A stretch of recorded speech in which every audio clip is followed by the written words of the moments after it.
Happy morning dear students. I hope you are all fine. Welcome back to English online class. Students, in our previous session we revised poem 1, My Puppy Plays Piano. In today's class we are going to revise lesson 2, Tenali Meets Babar. So first let me introduce the important characters in this story. So the first one is Krishna Devaraya. Krishna Devaraya is the king of Vijayanagar Empire. Krishna Devaraya, the king of Vijayanagar Empire. Babur. Babur was the Mughal emperor who ruled Delhi. So next is the most important character of this lesson, Tenali Raman. Tenali Raman was a famous jester and a poet at the courts of Krishna Deva Raya. Do you know who is a jester? A jester is a person who entertains others, who makes others laugh. And many stories about Tenali Raman's wit and the wisdom and intelligence had spread across our country. It even reached the Mughal court in Delhi where Emperor Babur ruled. So hearing about Tenali Raman, Babur wanted to meet Tenali Raman. So what he did was he sent a messenger to the Vijayanagar Empire. When Babur's messenger reached Vijayanagar, the King Krishna Devaraya, he became very scared because he thought that Babur had sent his messenger as an excuse to attack his kingdom. But King Krishna Devaraya was relieved when he came to know that the Babur wants to meet Tenali because he heard about Tenali's wisdom and intelligence. He wished to meet him. That's why he had sent the messenger. So the Krishna Devaraya agreed and he ordered Tenali to go along with the messenger to the Mughal court in Delhi. And he even promised to give a gift of 10,000 gold coins to Tenali if he impressed the Mughal emperor. So children, we are going to read line by line from the lesson and we'll find out the adventure of Tenali at Babur's court. Students, you can turn your books to page number 16 and have a pencil in your hand to underline the difficult words. Chapter 2, Tenali Meets Babur. Tenali Raman was a famous jester. Jester means a person who entertains others, and a poet in the court of Krishna Devaraya, the king of Vijayanagar, and many stories are told of his wit and wisdom. Wit means the ability of a person to use words in a clever and amusing way, which means a person who can speak in a clever way, who can speak and entertain others and make others laugh. So children, let's read about his adventure at Emperor Babur's court. I'm reading to you the first paragraph. The first paragraph tells us about the fame of Tenali Raman. The tales related to Tenali Raman's intelligence and wit had reached far and wide. So they also reached the Mughal court in Delhi where Emperor Babur ruled. Hearing about Tenali Raman, Babur wished to meet him and sent a messenger. So the first line, the word tales means stories. So the stories related to Tenali Raman's intelligence and wit had reached across our country. They even reached the Mughal court in Delhi where Babur ruled. So hearing about Tenali, Babur wants to meet Tenali. So he sends a messenger. So we'll move on to the next paragraph. When Babur's messenger reached Vijayanagar, Raja Krishna Devaraya, the ruler, he grew apprehensive. He thought that the Mughal emperor had sent his messenger to find an excuse to attack his kingdom.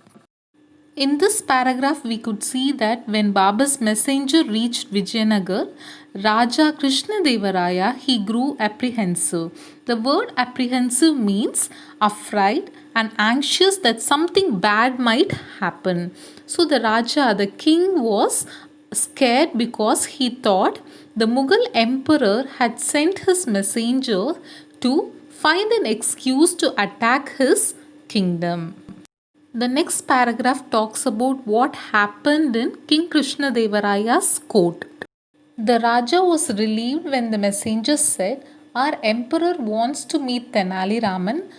Maharaj, please send him with me to the Delhi court." The Raja agreed. He said, Tenali, I order you to go with this messenger to the Mughal court and prove your mettle. The phrase prove your mettle means you prove yourself, prove your worth, or prove your strength. So, when the messenger said that Emperor Babur wants to meet Tenali Raman, Maharaj agreed and he ordered Tenali to go along with the messenger to the Mughal court and prove his worth. That is, to prove his own talents in the Mughal court. He also added that remember the honor of our kingdom is in your hands. If you impress the emperor and get a reward from him, I promise to give you 10,000 gold coins. So the king Krishna Devaraya he promised to give a reward of 10,000 gold coins if he impressed the emperor Babur and get rewards from him. Tenali replied, I will not let you down, your majesty. Children will move on to the next paragraph. This paragraph talks about what happened in Babur's court at Delhi. Next day, Tenali left with the messenger.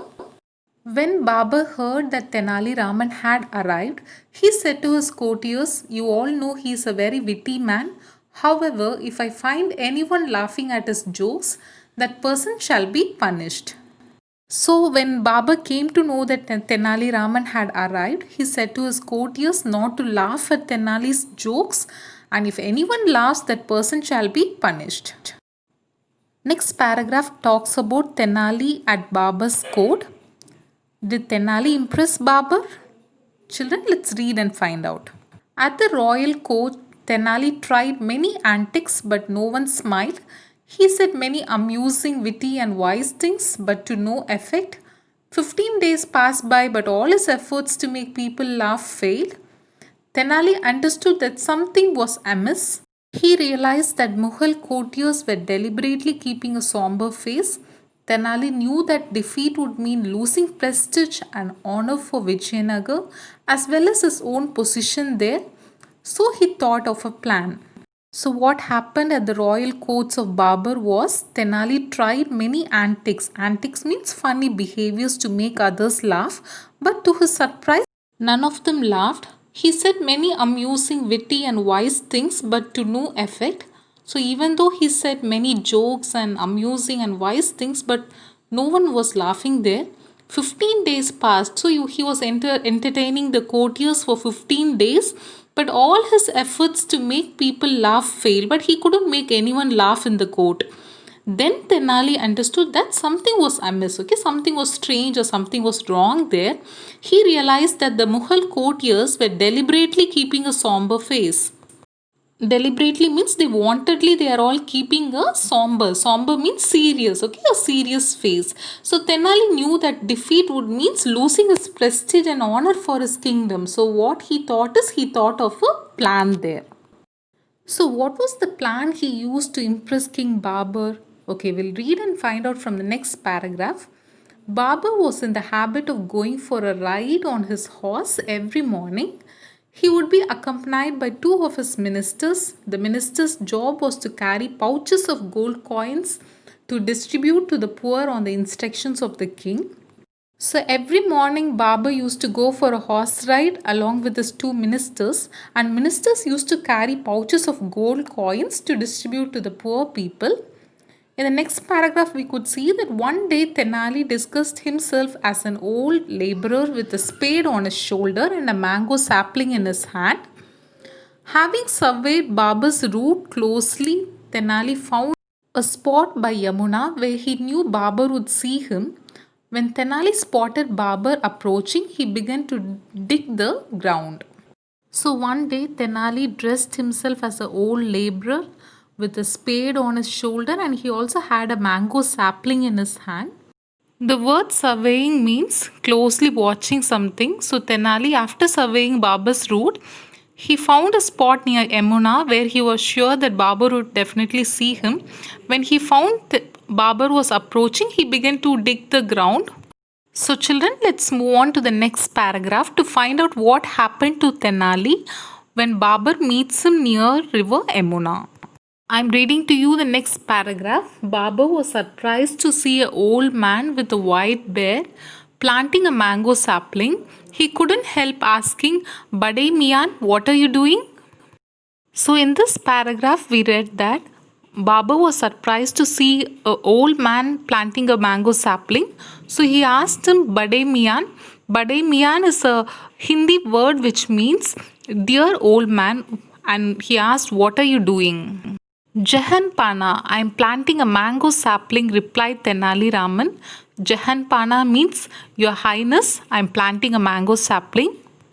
Bade Mian, Baba said, You appear quite old. Even if the sapling takes root, grows, and bears fruit, what would you gain? Surely you won't be alive.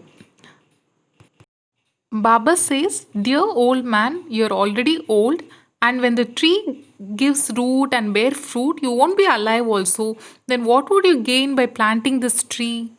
It was when Tenali answered very wisely. So we'll read it from your book. Tenali said, I'm not planting it for my own sake, Jahanpana, but for others. I enjoyed the fruits of the trees planted by my father, and now this tree will bear fruit for those who live after me. That will be my reward. This answer of Tenali impressed the king. He admired Tenali's response when he said that I'm not planting it for my sake, but for the people who live after me. Being impressed by Tenali's response, what did Babar do? Children will read and find out from this paragraph. Babar responded admiringly, You are a kind man who cares for others. Take these coins and plant more trees. The emperor asked his minister to give the old man a pouch containing gold coins. So we could see that Babar, being admired by the kind nature of Tenali Raman, he offered him a bag containing gold coins. Moving on to the next paragraph, accepting the gold, the old man bowed gratefully and said, May God grant the emperor a long life. You see, normally people get fruit many years after planting a tree, but I got it immediately. It shows that consideration for others definitely reaps a rich harvest. So the old man, after accepting a bag of gold coins from the emperor, he said, Being considerate to others definitely reaps a rich harvest, which means it will definitely give a great reward when we are very considerate, kind, and caring to others. Pleased by the old man's remark, Baba gave him another bag of coins. Again, the old man said, You have really made this old man happy. While this tree, when mature, will bear fruit only once a year, but you have rewarded me twice already. Baba replied, Well said, again you deserve a reward. So Tenali, dressed as an old man, disguised as an old man, made the king happy by saying that a tree, when it grows, when it becomes mature, it will bear fruits only twice a year, but the king has already rewarded me twice. So Babar again was impressed. Next, and Tenali received a third bag of coins. Alarmed, one of the ministers advised Babar, Your Highness, this old man appears to be quite wise, so let us move ahead before his petty utterances forces you to empty your treasury right here. So after Tenali received a third bag of gold coins, one of Baba's ministers advised him, the old man was really very wise and he may force you to empty all your treasure right here. That's why the minister says, let us move ahead, let us move from here before his petty utterances force you to empty your treasury right here. Petty utterances means words are sayings that are short and full of meanings. Petty utterances means words are sayings that are short but meaningful. Students, you can turn to the next page, page number 19. I am reading to you the first paragraph. Baba smiled and began to ride away. Then the old man said, Huzur, just cast a glance at me once again. So seeing Tenali removed his disguise and said, I am your humble servant, Tenali Raman. After which Baba smiled and left that place. Then the old man said, Huzur, just cast a glance at me once again, which means just have a look at me once again. Glance means look. Saying so, Tenali removed his old man makeup and he said that he is not an old man but he is Tenali Raman of Vijayanagar. Reading to you the next paragraph, children. Realizing that he had been thoroughly fooled, Babar burst out laughing. I am not at all sorry for having rewarded you, Tenali Raman. You deserve it. You are every bit as intelligent and wise as I had heard. So, realizing that he was completely fooled, Babar couldn't control his laugh. He laughed and he said, I am not at all sorry for rewarding you, Tenali Raman, because you deserve it. As I had heard, you are really an intelligent and a wise person. Moving on to the last paragraph of this lesson, Babar took Tenali to his palace and showered him with gifts. When Raja Krishnadevaraya heard about Tenali Raman's triumph, he too rewarded him with gold and property, and Tenali Raman became even dearer to the Raja's heart. At last, what happened was Babar took Tenali to his palace and he showered him with lots of gifts. And when Raja Krishnadevaraya heard about Tenali Raman's victory, triumph means victory, he also rewarded him with gold and property. And Tenali Raman, he became very dear, he became dearer to the Raja's heart. In this story, we have seen how Tenali Raman impressed Babar by his wisdom and intelligence. Students will revise the synonyms from the lesson. Antics. Antics.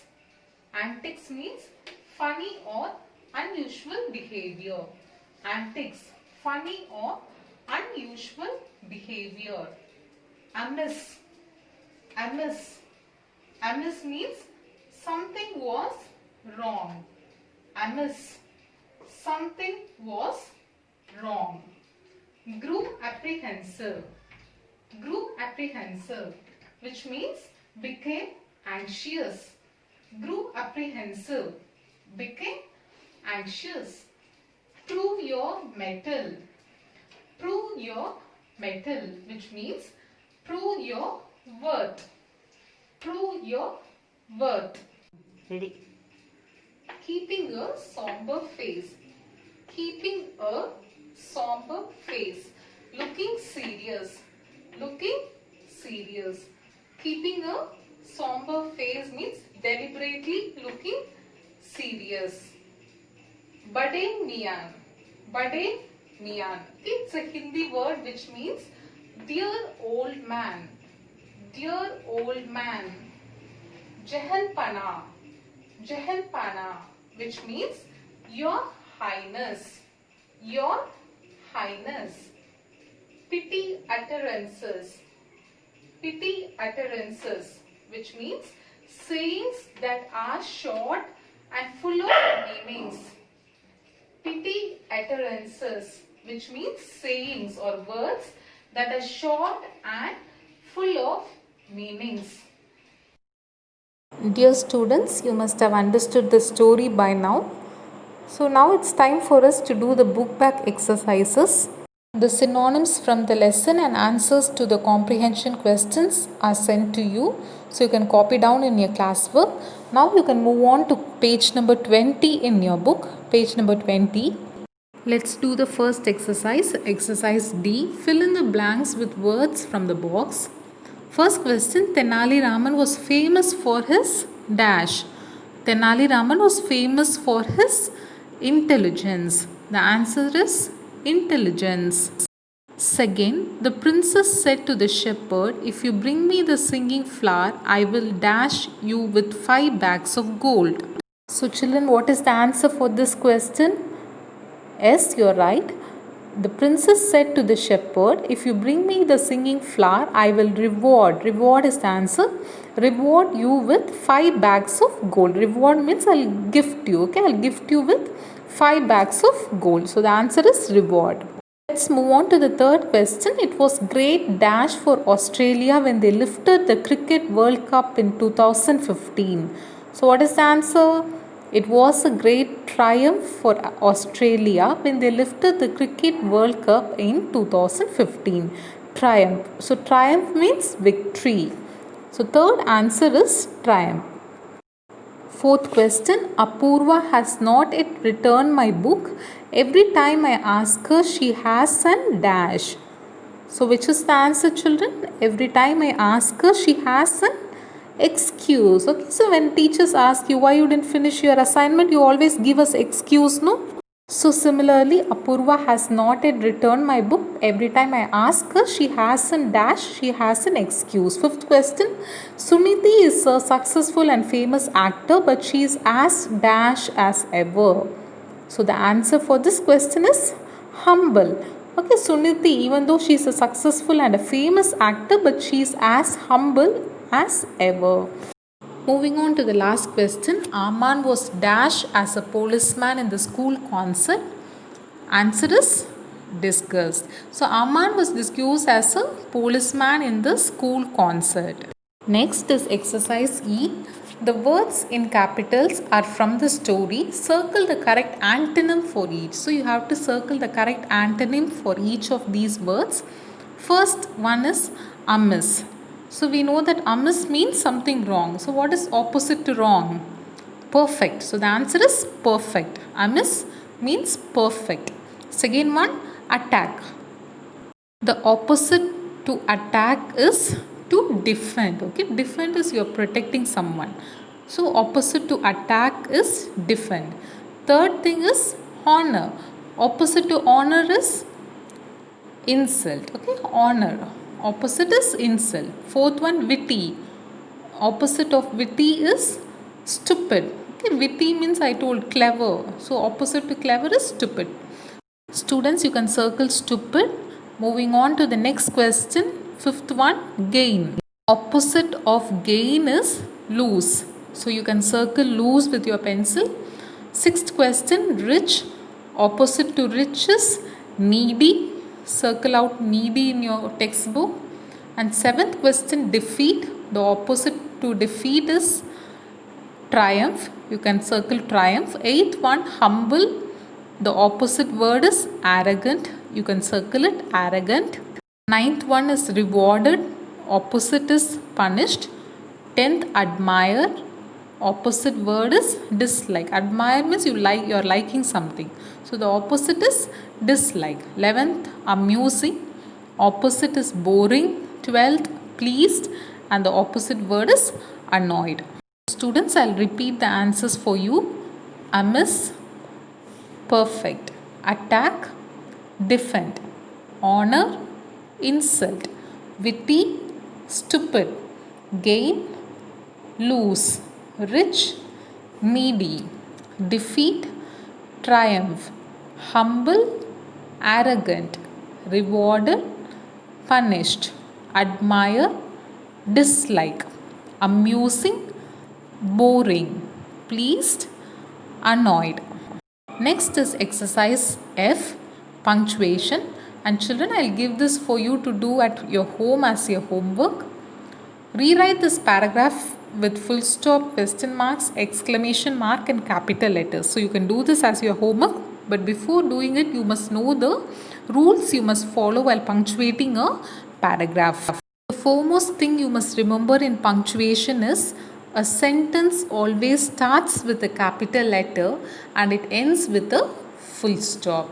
And the second thing is a proper noun always starts with a capital letter. So you have had lessons about noun, so you know what are the types of noun. So proper noun always starts with a capital letter. We use question marks at the end of an interrogative sentence, that is a question. At the end of each question, you write a question mark. And the exclamatory marks are used at the end of exclamatory sentence. And children, we use comma when we list down one or two names or any other things or objects, we use comma. And whenever there is a pause in a sentence, again we use comma to give a pause in a sentence.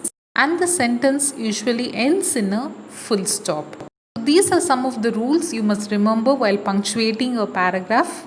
First important rule is a sentence always starts with a capital letter, it ends with a full stop. And we use comma in order to list things or list names. And we use question mark at the end of an interrogative sentence or a question. We use exclamation mark at the end of an exclamatory sentence. And a proper noun always starts with a capital letter. So children, you can remember all these rules and you can punctuate this sentence, this paragraph as your assignment. Students, you can turn your books to page number 21. Next, we are going to move on to the grammar part. Since we have already learnt about subject and predicate in detail in our previous sessions, I'll just give you a recap of what is subject and the predicate. A sentence has two parts, the subject and the predicate. So the part of a sentence which names a person, place or thing is called the subject. So children, the subject is about who or what the sentence is about, whereas the predicate tells us about the subject. It tells us what the subject does or is doing. So the predicate of the sentence is that part of a sentence which contain everything about the subject. Usually the noun or the pronoun of the sentence forms the subject, whereas the predicate starts from the verb of the sentence. Look at the sentence given in your book. Our emperor wants to meet Tenali Raman. So which is the noun here? Emperor is the noun about whom the sentence is all about. So emperor is the subject and wants to meet Tenali Raman is the predicate. The subject of the sentence contains the noun or a pronoun, usually the name of a person or a place or a thing, whereas the predicate is what is said about the noun, what is said about the subject. So children, with this understanding about subject and predicate, we'll do this exercise. Exercise G, match the subjects with the correct predicates to make complete sentences. So you have to match the subject and the correct predicate. I'll do the first one for you. The young one of a lion. So you have to match with the answers on the other side with the correct predicates. The correct answer is D, is called a cub. The young one of a lion is called a cub. Rest of the questions you can do it by yourself at your home. Children, will move on to the last exercise. Circle the subject and underline the predicate in each of these sentences. So you have to circle the subject and underline the predicate in these sentences. So before going into this exercise, I'll quickly summarize the rules you must remember about subject and predicate. First, the subject of a sentence may be a noun or a pronoun. So you can see the first sentence which is given in your book. Oxygen is essential for life on earth. So this sentence talks about oxygen. So oxygen is the subject and it is also the noun. In the second sentence, I am planting a mango sapling. Here I is a pronoun and it is the subject of the sentence. So in the next sentence, it will bear fruit for those who live after me. The word it is the subject here. And in the third sentence, there were 3 kittens sleeping in the basket. So this sentence begins with the word there. So there is not the subject, but the word there refers to the subject which is mentioned later in the sentence. So you can find the words 3 kittens in this sentence. There were 3 kittens sleeping in the basket. So 3 kittens is the subject in the sentence and the word there, okay, with which the sentence begin, is it actually refers to the subject and it is not the subject. And in some places subject is not mentioned but subject is understood. For example, in a sentence given in your book, please open the window. The subject is not mentioned anywhere in this sentence, but we can understand that you is the subject. So next, predicate in the sentence tells us something about the subject. Okay, the predicate always tell what the subject is about, what the subject is doing or what the subject does. In the sentence given in your book, the Mughal courtiers were deliberately keeping a somber face. So in this sentence, the predicate tells us what the Mughal courtiers were doing. So what the Mughal courtiers were doing, they were deliberately keeping a somber face. So which part of the sentence is the predicate? Yes, children, you are right. Where deliberately keeping a somber face is the predicate of the sentence. Okay, now let's do the last exercise. The first question, Tenali Raman arrived at Baba's court. So, which is the subject of this sentence? We know that subject is a part of the sentence which contains the name of a person or a place or a thing or a pronoun. So, in this sentence, Tenali Raman is the subject and arrived at Baba's court is the predicate. So, children, since we had enough sessions about subject and predicate, I believe you must be able to complete this exercise. So, you can do this exercise at home and I will be sending you the answers in the evening for you to counter check. Children, I believe you must have understood the lesson and the exercises. It's time for you to complete your classwork notes.